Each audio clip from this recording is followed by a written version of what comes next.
देखिए ये विमान वाहक पोत है, ये नौसेना का सबसे बड़ा जहाज होता है। जिस देश के आगे लग जाता है उसकी हालत खराब हो जाती है। इसके ऊपर लड़ाकू जहाजें खड़ी होती हैं और एक रनवे होता है, इस पे जहाजें उतरती हैं और दुश्मन देश के ऊपर बम्बार्डमेंट कर पाती हैं। क्योंकि ये जहाजें जो लड़ाकू जहाजें होती हैं साइज में छोटी होने की वजह से इनका फ्यूल कम होता है, इसलिए बहुत दूर नहीं जा सकती है। और ये विमान वाहक पोत इतना बड़ा होता है कि इसके लिए कोई लिमिट ही नहीं है, दुनिया में कहीं पहुंच सकता है। और किसी भी देश से 200-300 किलोमीटर दूर ये अपना लंगर गिरा लेता है और वहां से फिर ये टेक ऑफ कर जाती हैं सर। और फिर वापस आते हैं, फ्यूल भरते हैं, मिसाइल भरते हैं। वरना पता चला हम लोग को अगर किसी दुश्मन देश जैसे चाइना पे हमला करना है आप, तो जाके पता चला फ्यूल ही खत्म हो गया या फिर इमिशन खत्म हो गया, बम खत्म हो गया, तो वापस आते आते हालत खराब हो जाएगा। इसलिए ये चलता फिरता एक मिलिट्री बेस होता है, ये बहुत जरूरी होता है। और ये अकेले नहीं चलता है क्योंकि इतना भारी भरकम होता है, इसके साथ पूरा बैटल ग्रुप चलता है। एयरक्राफ्ट कैरियर हो गया, इसके साथ कुछ डिस्ट्रॉयर चलते हैं, इसके साथ साथ विध्वंसक जिसे बोलते हैं, रिफ्यूलिंग के लिए कुछ चलते रहते हैं सब। इनके पास हॉस्पिटल शिप होती है, लैंडिंग क्राफ्ट होते हैं। तो ये पूरा जब चलते हैं ना, इसे बैटल ग्रुप कहा जाता है। तो ये दूर की लड़ाई में काम आते हैं। अब जब हम दुश्मन देश के ऊपर उतरते हैं तो हमें लैंडिंग प्लेटफॉर्म की जरूरत होती है और कुछ एम्फीबियन एयरक्राफ्ट की जरूरत होती है जो पानी और जमीन दोनों पे चल सकते हैं।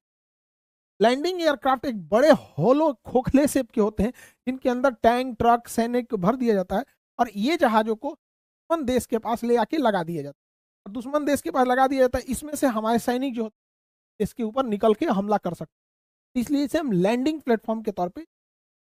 अगला जो होता है सुपर फास्ट के तौर पे यूज होता है होवरक्राफ्ट। होवरक्राफ्ट के नीचे एयर भरा होता है, ये बहुत तेज गति से आगे बढ़ते हैं। यहाँ पर होवरक्राफ्ट छोटे साइज के होते हैं, ये एंटी शिप पे हमला कर सकते हैं। किसी भी जगह पे अचानक पहुंचना है, तुरंत जल्दी से पहुंचना है, कंडीशन में होवरक्राफ्ट का यूज ज्यादा किया जाता है।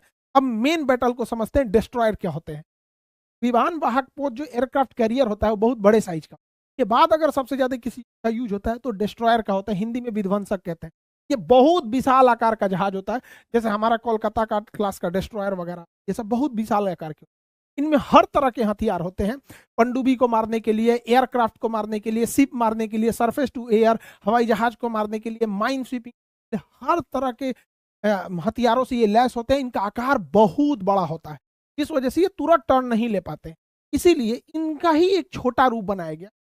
सेम यही चीज होकर थोड़ा छोटा रूप बनाया गया जिसे हम फ्रिगेट कहते हैं। फ्रिगेट कंपेरेटिवली डिस्ट्रॉयर के तुलना में थोड़ा छोटे होते हैं, जिस वजह से इनके पास हथियार कम आता है, मिसाइलें कम होती हैं, बट ये हल्के होने के कारण बड़ा तेज मूव कर लेते हैं, तुरंत अपना लोकेशन बदल देते हैं, जिस पर हमला करना थोड़ा मुश्किल। डिस्ट्रॉयर का ही छोटा रूप जो होता है वो फ्रिगेट होता है। डिस्ट्रॉयर दूर तक हमला करता है, फ्रिगेट कम दूरी तक मारता है, मीडियम रूट। और सबसे छोटा आकार का जंगी जहाज जो होता है उसे कॉर्वेट कहते हैं।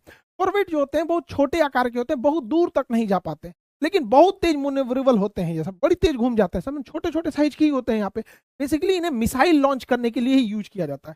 छोटे होते हैं, कहीं जाके किसी जहाज को मार के चले। और इन्हें ना पकड़ना भी बड़ा मुश्किल, रडार में पकड़ाते हैं तो ऐसा लगता है मछली मारने वाला जहाज है, लेकिन बड़े घातक होते हैं। भारतीय नौसेना इसकी अहमियत को समझती थी। 1971 के युद्ध से पहले